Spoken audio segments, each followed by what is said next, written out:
everyone, and welcome to Growing Together, a gardening podcast with me, John Lamb, and Don Kinsler, a lifelong gardener in the North Dakota State University Extension horticulturist for Cass County. Don, how are you doing today? I'm doing well. You know, John, I just can't let go. I'm still mulching some of our perennial beds. I got a half a load of mulch from one of the tree services, and I'm mulching. You know, this time of year, you can kind of see the leaves are off of many things like the shrubs and the perennials have kind of died back. So I can kind of get the mulch under some of these things. Yeah. And of course, even if the soil does start to freeze, it isn't yet, but you know, I can still continue mulching. So yeah, I've got some tasks yet in our yard and garden. How about you? How are you doing? Yeah, I've still got to do a lot of cleanup, you know, cut down the hostas and things like that. They finally kind of started to, a lot of our hostas sometimes are along the walkway. So in winter, that becomes harder to clean when you've got those dead leaves there. So yeah, cut back some things and yeah. What do you use to cut them back with? I just get down on my hands and knees and just use a pruner type shears. Yeah, I do as well. One handy tool that I investigated in was one of the little cordless. It's kind of like a little mini head shears. Okay. It has two attachments. One's kind of like a little mini head shears, and the other's kind of a clipper. But that battery powered can go along, and it cleans some of those things up quite well. No, that would be handy. I mean, I guess I just think like I'm going to be down on my knees to pick them up anyway, so I might as well just. Well, that's true. Yeah. So. Well, and now I shouldn't say finally, but you know, we really have seen the wind the last week and the rain the last week and the cold temperatures. We've seen a lot more of the leaves falling out of the trees. So, you know, if we want to rake those into beds and use those as some kind of cover there as well, like you were saying about mulch. But yeah, with it's really been kind of nice. I've been seeing a lot of the golds, the ash, they're really falling in our neighborhood. So it's been really pretty. We should say today we're recording this on Halloween. So it seems strange. We're at the end of October and November's tomorrow.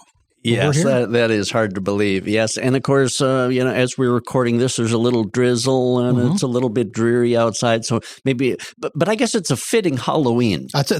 Those are the Halloweens that I remember growing up in the 70s and 80s. Boy, you got it. You know, and you mentioned the trees dropping off leaves and things and the shrubbery too. And so our topic today, we're going to talk about taking advantage of some of those bare twigs in assessing how healthy is your tree or your shrub.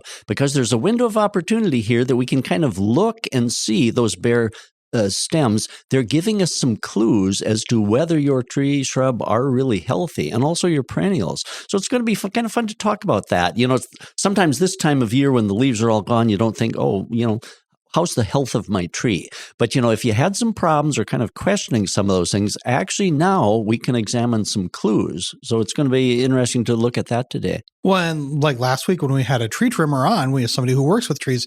They said that one of their busiest times is in the winter. So this is a great opportunity to, like you said, take a look at your trees. If you have questions, you can reach out to a professional, or if you see that it needs some help, reach out to a professional. And over the next 4 or 5 months, have somebody come by and do some work.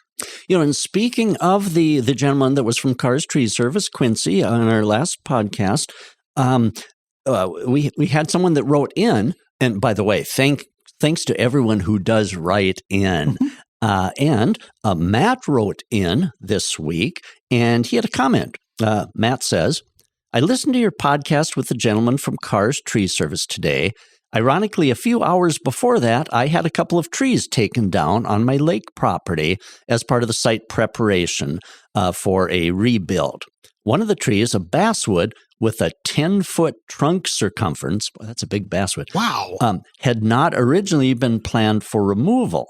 However, upon close inspection, they could see it was beginning to split, and they had reasons to suspect it had internal decay.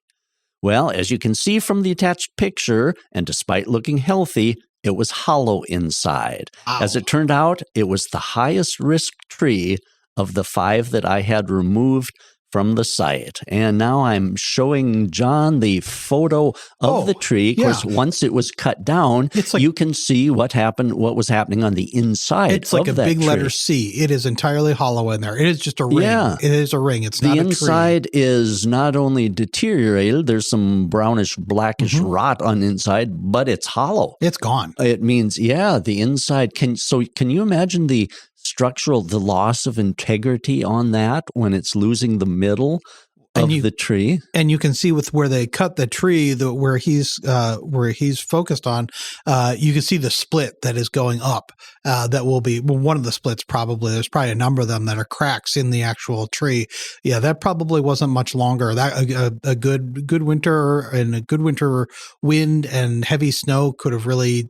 Exactly. So that was excellent of an experienced tree removal person to spot some of those cracks and assess the risk of that. And his hunch and his close inspection paid off. Yeah, because that tree could have landed right on top of the dwelling. Yeah, really done a lot more damage. Planning. So thank you, Matt. I appreciate your writing in and sending the photo and writing. That was awesome. So if anyone wants to send in, comments such as this, questions that you might have or successes, send us an email, donald.kinsler, KINZLER, @ndsu.edu. Always happy to hear from everyone. Oh, that's great.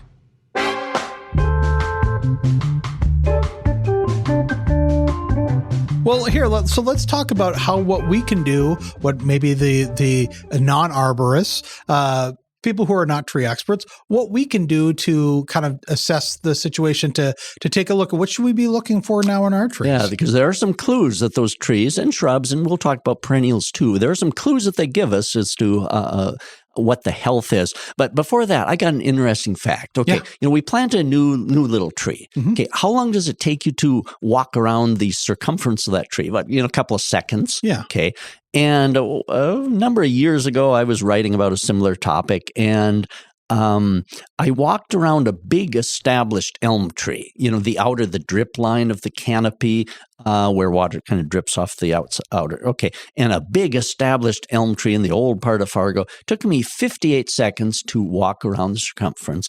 Well, in the world, there is a tree that is the widest spreading tree, and that is in India. It's a banyan tree. I'm not really familiar with that, but I saw a picture of it, and it takes 10 minutes to circle around the canopy. So you need to take a little bit of a hike. So to circle around the outer drip line, it takes 10 minutes. And so that is the tree with the canopy that takes the longest to walk around. That is amazing. Located in India. So apparently someone tracks this type of thing. So a banyan tree. But anyway, the topic being how you can estimate a tree's growth, use that to see how healthy the tree is. Okay, so now when we talk about this, so kind of a lead up to assessing the health of one's tree, the lead up to that is that all trees have a certain speed of growth based on their tree type. Not all trees grow at the same rate, right. Okay? So, and even if you're thinking about a new tree for your own yard, many of us want a fast-growing tree, okay? So the tree people have categorized trees into the rate of growth, okay? So a fast-growing tree is one that is characterized as growing 2 to 3 feet in a summer, in a growing season. That's a lot of growth, 2 to 3 feet. And some of them can grow more than that. Now, included in that group are ones like poplars, and cottonwood is in that group. And my gosh, I have seen, when I've planted young poplars, I've gotten up to 5 feet of growth in 1 year, and they're capable of doing that. But 2 to 3 feet or more, that's a lot of feet. It doesn't take you too long to get a decent-sized tree. Elms are capable of doing that. Ash, silver maple. Okay, so some trees rated as fast growing. That's normal for them, especially when young. Okay, then medium Medium growth rate trees, they do about 1 to 2 feet, 12 to 24 inches each year is their normal. That's what they should be doing. In that group are the hackberries, birch, walnut, honey locust, lindens, the reds and sugar maples where they're adapted, and young non-bearing fruit trees. We've talked about fruit trees. Average rate of bearing is maybe takes 5 to 7 years. Okay. Before that, they can put a lot out of just leafy, branchy type growth. And so a young non-bearing fruit tree should be growing 1 to 2 feet per year. Okay. Then slow growing type trees, their norm is about 8 to 12 inches. If they grow a foot a year, that's a decent rate of growth when a tree is young, but, slower than some of the other types. So in that slower growing rate, of course, oaks are going to grow slower, but they're going to be with you for 400 years. Ironwood, buckeye, and fruit trees that are of bearing age. Once they start bearing apples, then they slow down a little bit in their rate of growth. So anyway, we've got trees, fast-growing trees, medium-growing trees, slower-growing trees. So within the ranges of that tree growth, young, vigorous trees will oftentimes grow quicker than if it's an older tree. Okay, for example, an elm. We classified elm as fast-growing when they're young, 2 to 3 feet. An old, established elm is not going to grow at that same rate. Otherwise, instead of 60 feet tall, pretty soon it's going to be 200 feet if it kept growing 2 feet a year. Okay, so I like the analogy that trees are a lot like people in that youth is spent growing up, age is spent filling out. Okay, I like that. So yes, I think of myself. You're growing growth spurts when you're a teen, and now I've spent a considerable time filling out. And so anyway, trees are kind of like that. This rate of growth, faster rate of growth is oftentimes when they're young, and when they're older, maybe they fill out and branch out more. So anyway, also this rate of growth, of course, it depends on the site, how much moisture, if it's under stress, disease, insects, things like that can slow down the rate of growth too. So anyway, the point being that trees, the type of tree that you have has a certain amount of normal growth that it should be doing. For example, your fruit trees, when they're fairly young, they should be putting out that rate of growth, 12 to 24 inches of growth. And also, a linden should be putting out that certain rate of growth. And if they're not doing that, if they're putting out less, then it's an indication that something might be wrong. And so the reason that I thought this would be an interesting topic to discuss is, insects and disease pressure on trees is quite common. There are a number of different things that can go wrong, or maybe a tree isn't getting as much water as it should. Maybe there's things competing. And so sometimes trees will not provide, they won't grow as much as they're supposed to. And so this time of year, when they've lost their leaves, in the process we'll describe, you can kind of tell, is my tree growing at the rate that it should? And if it's not, is something wrong? Should I be addressing something? Should I be doing something to help the tree? A lot of things in horticulture are prevention. So is there something I should do? So that's why we're going to take a look at how do you go out into your yard and look at your tree and shrub. How do you take a look and see, is my tree growing kind of normal? We do this with babies and kids. There are charts, is your child, is a newborn baby, are they kind of growing at the rate, normal, or is there anything wrong if they're not growing normal? I'm a relatively new grandpa. New to the third grandchild here. Right. And, so it's been interesting, when they have their checkups too. They of course weigh them and see, okay, is that way, is he eating the way he should properly, so he's getting that amount of growth? So trees are a lot like people. We can kind of see, like, if little baby Noah isn't gaining weight, then look, well, is he not eating enough? And so trees like people, we can look at that growth rate. So after a break, let's kind of get into how do we examine our trees and shrubs to see if they're doing what they should and are they healthy the way that we want them to be? Sounds good.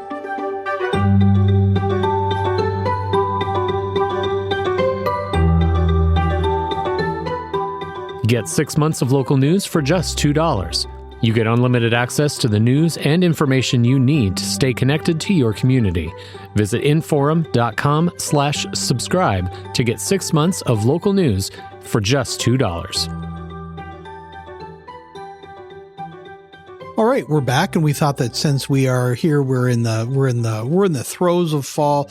I would say that most of the leaves are off trees, at least in my neighborhood. And you're saying that Don, you're saying it's a really good time to go out and take a look at your trees and to look for things to make sure that it's growing correctly, that everything is kind of on course for that tree. Yes, because the trees are giving us some clues that are easier to see now, and I'd rather examine my trees now than I would in middle of January. We could do the same assessment then, but it's just a lot more comfortable for me if I'm out this time of year. So we discussed how each tree type should have a normal amount, what's considered kind of normal average for that tree, a healthy average for that tree during the growing season. How much does it grow? Okay. Well, sometimes things slow down a tree's growth. And so the clues that we're going to look at, if they're kind of less than normal, could be stress. Okay, iron deficiency on maples in heavy clay soil, where the maple leaves turn all yellow. It's not doing its photosynthesis thing as effectively. So then the tree growth will be less. So it won't be able to put out as much tree growth.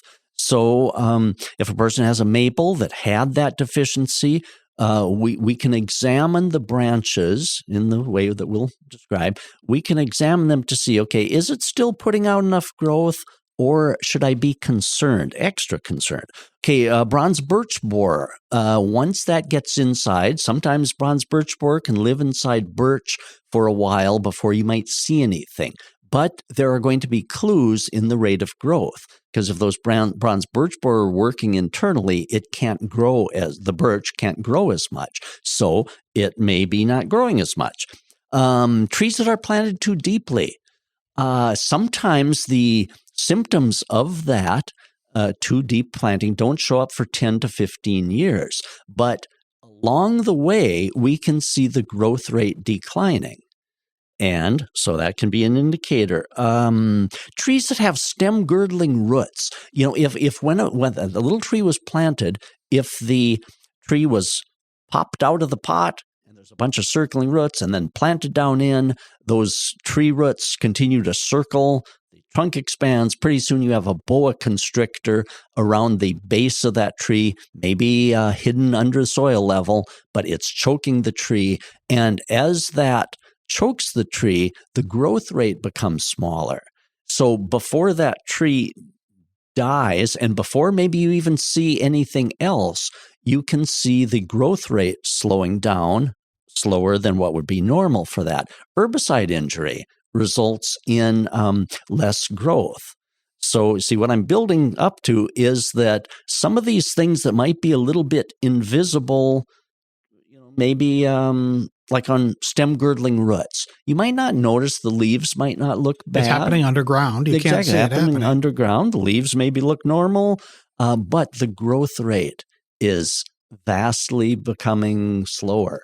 And so, and let's see, another thing too is, again, as I mentioned, with these things that are happening to a tree, sometimes instead of the average, it was the average 8 to 12 inches, was the average, should it be 2 feet a year? In some of these cases, these maladies that affect a tree, sometimes it will cause only an inch of growth to be to develop. Okay, in fact, I've been called to look at trees where the tree something is happening to the tree, and they noticed these big roots going. They excavated a little bit to see what was going on, and there's these big stem girdling roots. But when I looked at the outer twigs, sometimes there was only half an inch to an inch of new growth happening. So it's a very good measure of health is to look at the branches. So let's take a look. So what am I talking about? How do we look at a branch? How do we look at a twig and see how much it has grown? And as I mentioned, one of the best times to do that is now after the leaves have fallen. So here's what you do. When you're standing at the bottom of your tree, take a look at a branch that you can reach, easier on a younger type tree, but examine a branch, okay? So you start at the outer tip of that branch or twig, start at the outer tip and start looking back inward. And I brought a couple of photos here for John to look at. So you start at the outer tip of the twig, move your eye interiorly, and you'll see a round, what's called a growth scar. Okay. So the bark, starting at the outer tip, bark will be kind of smooth and intact. And then as you move your eye inward on that twig, you'll see that rounded growth scar, as I mentioned.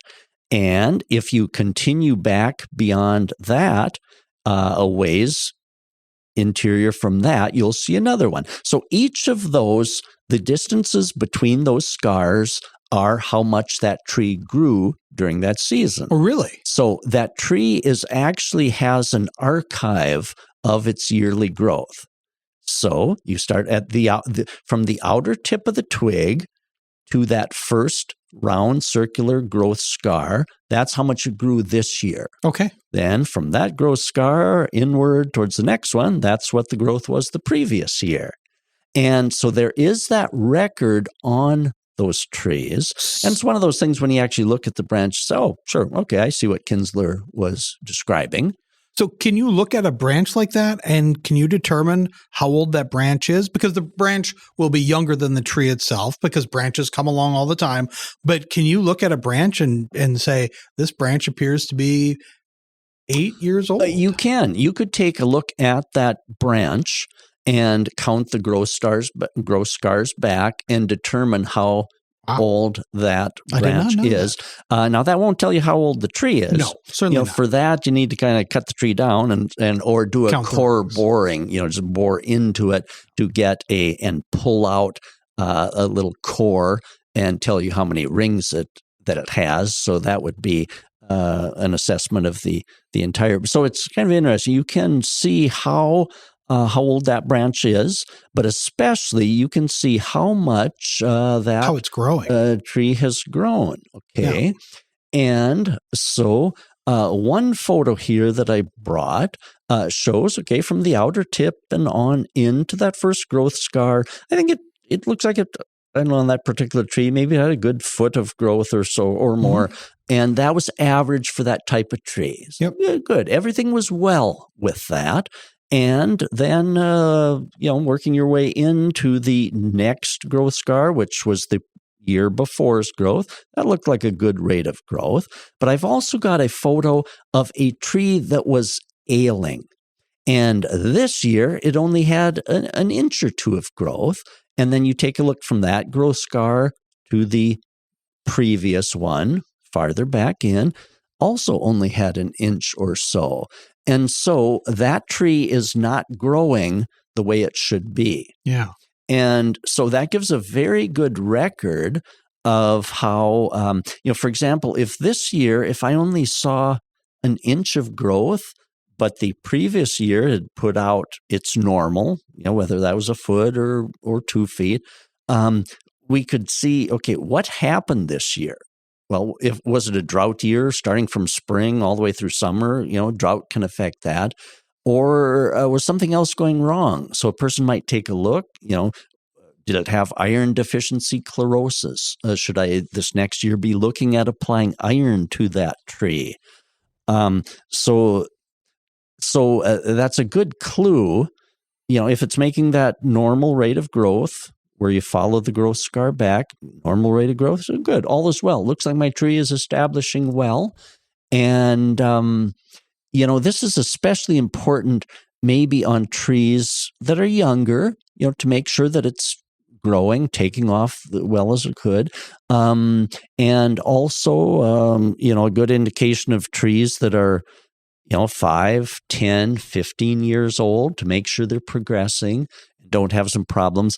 We're less likely probably to look at a big old elm tree and see, is it still, because a big old elm tree, like you say, they're filling out. They aren't doing so much upward growth anymore. They're filling out more. But this is especially important, this rate of growth on younger trees and kind of towards middle age, younger to middle age trees, to make sure that they are establishing and continuing that rate of growth. But you see that neat way that you can start at the tip of the branch, go back in and find that round growth scar. Isn't that neat? Yeah. That right there you have a photo of how much that tree grew. And so I just find it fascinating that there is a record, until that branch gets cut off or something, there's a record of that health of that tree. Yeah. And so I just think that is fascinating. And so it's fun to take a look at your trees. See, good. It's affirming. Mm-hmm. Or if something's wrong, then we can start digging a little deeper. So I love these clues. Now, there are other ways too that we can assess the health of a tree, and this also would apply to shrubs. For example, this year I received a lot of emails from people saying that their lilacs were blooming in September and October. What the question always was, my gosh, is something happening? Why are they blooming? And in every photo that I saw of these blooming lilacs, September, October, they also were defoliated or nearly so. They had succumbed to leaf disease. Because it was so wet this year, there were a lot of fungal leaf diseases. Lilacs were hit hard. And when they were defoliated from this disease, that stress kicked in the survival response of lilacs. If stress is really bad, plants can bloom out of their normal season. The plants, such as the lilacs, say, well, something's wrong. Maybe I need to make sure I perpetuate the species. So they'll bloom, which of course would be followed by seed if the season was long enough. So that's the plant's way of saying, boy, if I don't make it, I want to make sure there's another generation. So it doesn't mean your lilac's going to die. So anybody listening, if you had blooming lilacs and if they were defoliated, it doesn't mean that that's going to die. But it's not a good situation either, even though lilacs blooming in September are kind of neat. So people who have these lilacs, they've seen this process happen this fall, what can they expect next spring? Will it affect next spring's bloom? Well, I'm glad you asked, because there is a way to take a look at your lilac and assess, is it going to make it next year? Is it going to be healthy? And this also applies to trees that might have had any problems, such as iron chlorosis or deficiency. So the thing that we look at to assess the health of that lilac or other trees, shrubs, another way is to look at the buds. Now, lilac buds and other tree shrub buds they're preformed by the time fall sets in. Next year's buds are already formed along the twigs. Lilac buds are big and fat and healthy. And so this time of year, the lilacs, if the leaves are gone or near to be gone, take a look at those lilacs. The tip of the lilac twig will have a big fat green bud, and that already has the next spring's lilacs, tiny lilac flowers formed deep within. That's why so they're big and fat. And along the sides of the twigs will be the side kind of leafy type branches that will come forth. And so the presence of those buds that are looking healthy, maybe kind of plump, maybe if you kind of, maybe just check and see what one is doing, are they plump, are they moist, good sign. If those buds are not present, or if they look brownish, dry, then that's not a good sign. So far, all the lilacs that I've examined look like they're going to come forth. Now, we don't want too many of those years of defoliating diseases in a row. That can definitely stress, and I suppose could even cause the loss of lilac. But so far, all of them that I have checked have those nice buds ready to come forth. So check your lilacs, and hopefully you'll find the same thing that I have so far, that you've got all those buds. And also other trees, you can look at them now. There will be a terminal bud at the tip, and then the side buds all along that twig, as long as they look nice, maybe flick one or so off to make sure they're kind of greenish, on the inside, and then all will be good. That shows that there is good potential. There's another way also to examine the life inside, whether it's your lilac twig or whether it's a tree that you're kind of wondering now, are some of these branches dead? Are they okay? What's the health of it? And that's to do the scratch test. And the scratch test, you can just use your thumbnail or a knife to scratch away the outer bark, which is kind of grayish or brownish. Scratch away that outer bark. And as you scratch it away, will appear a green layer. That's the cambium layer. That's actually the lifeblood of a tree or shrub or other woody plant, that greenish cambium layer. It's a thin layer. If you continued scraping that away, you enter the white wood on the interior of that twig or branch. So as you scrape away the outer bark, the visible presence of that greenish cambium, that means all is well with that twig or branch. So you can go and scratch away along through the perimeter of that shrub or that tree and see. But if you scratch away that outer bark and you see just a brownish layer before you get into the light wood, the brownish layer means that cambium layer is dead. And that area, also if you bent the twigs in that area, they'll snap, and dry snap, instead of being flexible and pliable. An old horticulturist once told me that you can grab onto a branch or twig and you can feel whether it's alive or not. I've done that. It sounds kind of weird, but if you can feel a coolness to it. A dead branch or tree, you try it sometime. A dead branch or twig will have kind of almost it won't have that same coolness to it. I think there's kind of a coolness to the temperature coolness to that cambium layer. And so it's interesting. So if I check a branch, okay, I scratch away, look for the cambium layer, but I also enjoy just, grabbing it, clasping it to see. You can feel that coolness inside a live branch. So anyway, check those. So anyone who has lilac concerns, check the cambium layer as well. What about evergreens? Yeah, evergreens. The buds are already preformed for next spring. Buds that will burst forth with the needles or other foliage on evergreens. So, examine those at the tip of the evergreen branches, such as spruce trees, and also the side buds on those. Check to see. The evergreen buds are always sappy and sticky. So check those, and if you get sap on your fingers, that's a good thing. All's good. If they're dry and you can kind of just flick them off, flick them away, and they'll be just dry, crunchy, those buds were dead. They're not going to open up. So check those. It's interesting. As long as we're talking about evergreens, we talked about looking for the growth scar along deciduous leafy type trees. You can do that with shrubs too. But of course, evergreens don't lose their needles, so you can't assess that. But you can look back. If you examine an evergreen, such as a spruce, you can see what the current growth was, and they kind of give signals also in the way that they form. You can see this year's growth and then the previous year's growth too, kind of by the way they form their branches. we mentioned too about the age of a tree. You can assess a spruce tree's age somewhat, without cutting it down and looking at the growth, the growth rings on the trunk, because spruce trees, for example, send out kind of a whirl of branches each year.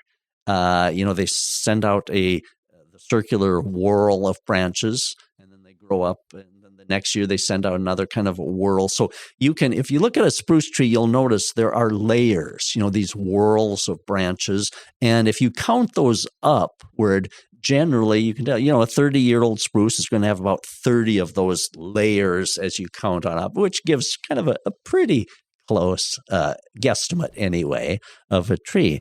So on evergreens, it's all about assessing the buds.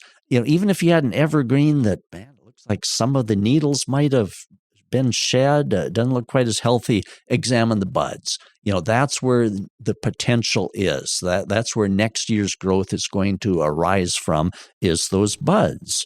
And so that's kind of interesting on evergreens too. And of course, you can do the scratch test on evergreens as well. Even if it looks like an evergreen branch is losing needles or something, give it the scratch test too, as well as checking the buds. All right, let's take a quick break. When we come back, let's see what we can do with perennials and how we can tell if the perennials are healthy.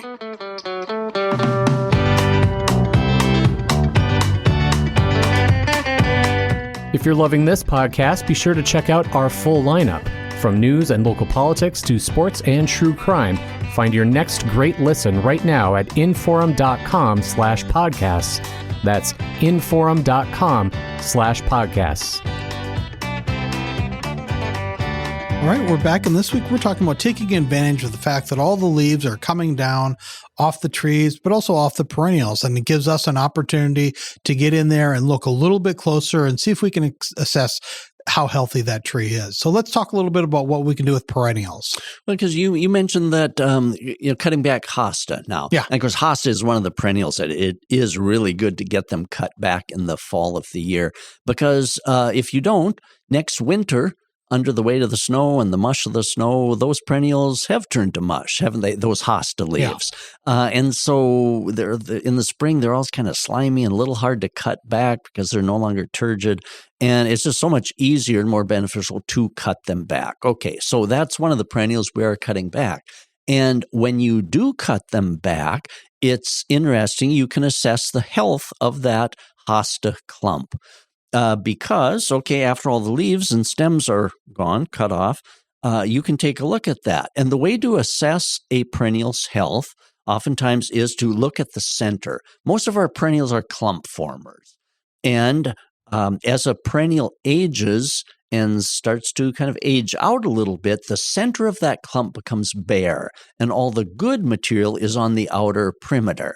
So after I've cut back my hosta, I like to take a look and see, does that center have plenty of good stems, or has that center died out?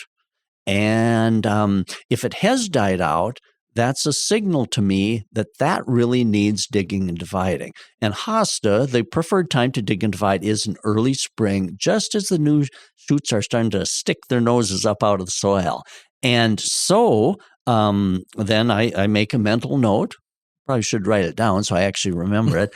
I make a note to next spring, those hosta need then digging and dividing and resetting the good parts from the outer perimeter.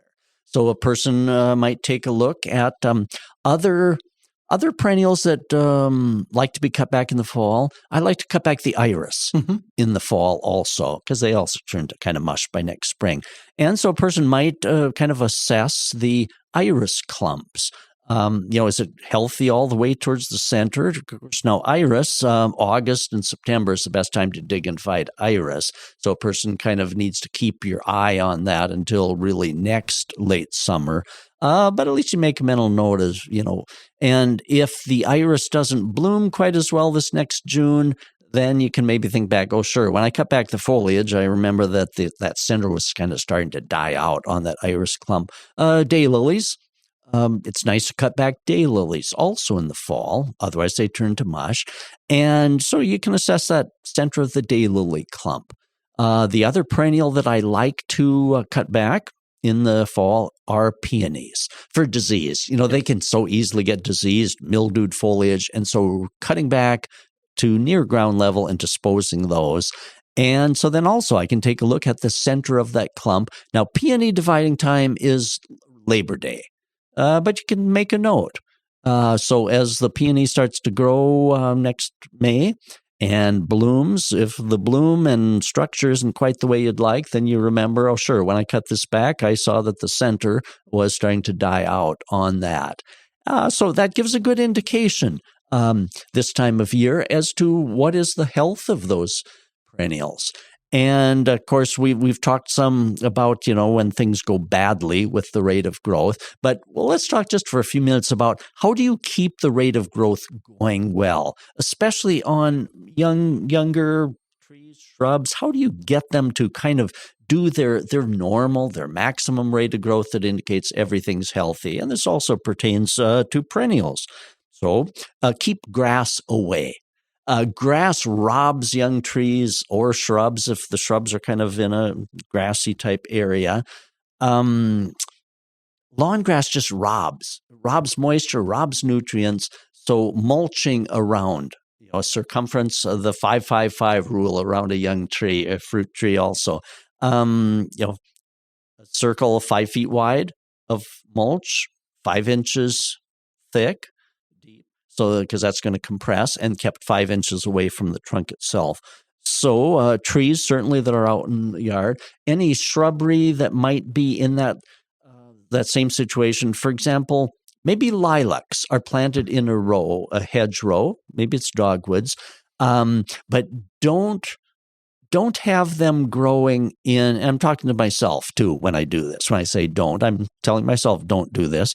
Don't plant them in grass so that the grass is going to grow up into that. Because, I've done that in the past, and then the shrubs just don't perform the way that they should because the grass gets all the good stuff. So even if I'm planting a hedge row of dogwoods or lilacs, it's much better to mulch that entire area. Maybe put down some fabric and mulch that because the fabric would be in place for quite a while. So keeping the grass away. Also, perennials. I'm thinking of perennials on cemeteries where you can plant material. Mm-hmm. The peonies and fernleaf peonies, beautiful on cemeteries. But if they're planted such that the grass starts encroaching, those perennials just don't do as well. So on peonies that are maybe planted or other material planted in a cemetery, maybe do some edging, around. Maybe it's bricks or something, and mulch the center of that area. That will help the maintenance people so that they have kind of a mowing edge to go to around that perennial. But it will help prevent that lawn grass from sucking all the moisture and nutrients away from that. Oh boy, and lawnmowers and string trimmers have been the death of many young trees. So we can help them to grow better and prevent early death by mulching, keeping the lawnmowers, string trimmers away, and of course using herbicides around trees, shrubs, perennials. The importance of not allowing the drift to get to them, but also checking to see what are the active ingredients in that lawn herbicide. Some active ingredients, such as dicamba, can move down through the soil and get into the tree roots. So even if it didn't drift onto the leaves themselves, some active ingredients of lawn herbicides can move down into the root system. And so being cautious to not apply some of those products over the root zone of the tree system. And of course, with younger trees, shrubs, perennials, to try to hit the right amount of watering. Not overwatering, but yet providing enough water for that. And sometimes you need a little bit of experience. Sometimes it's difficult to tell. Are you overwatering, underwatering? But we've discussed some of the watering guidelines before, so try to hit that good point of watering. And also, as we talk about the health and the tree growth, what about fertilizing trees? Well, when they're young, trees benefit from some fertilizing, but if you're fertilizing the lawn, the nitrogen does move down. And so if you're fertilizing the lawn, most trees do not need extra fertilizer. I mean, you could if you want in spring, but the lawn fertilizer will provide nutrition for that. Older trees are out, their roots are getting plenty of nutrition. So unless it's an iron deficiency problem on an older maple, older trees are fending for themselves quite well. So older trees, you usually do not need to apply extra fertilizer. So all of these things contribute to good, healthy trees, and fascinating this time of year to actually go out and look at those bare twigs and look for those clues as to, how's my tree doing? Yeah, are they doing okay? People may think that with the leaves dropping that there's not much to look at but now, and you're saying that, yes, indeed, it's actually a great time to go up and look at your trees. It is. It's also an awesome activity to do with kids, because you can show them then, oh, look, this is how much that tree actually grew, and there's a record right here on the twigs. Yeah, see, I did not know that. That is great to know. Fascinating. Well, Don, thanks again for coming in. This has been great to talk. If people have questions about their trees, their perennials, or if they just want to show you what great things they grew this past summer or they're growing over this winter, what's the best way to reach you? Send me an email, donald.kinsler, Kinsler, at ndsu.edu. And thank you, everyone who does write in. I really appreciate it. And thank you, John. This is always great discussion. And if people send in something, maybe they should send in a picture, too. Always a good idea. Always great. And because that helps me diagnose if there's something wrong. But it also helps me enjoy the successes that people enjoy as well. Thank you, John, and thanks, everyone, for listening.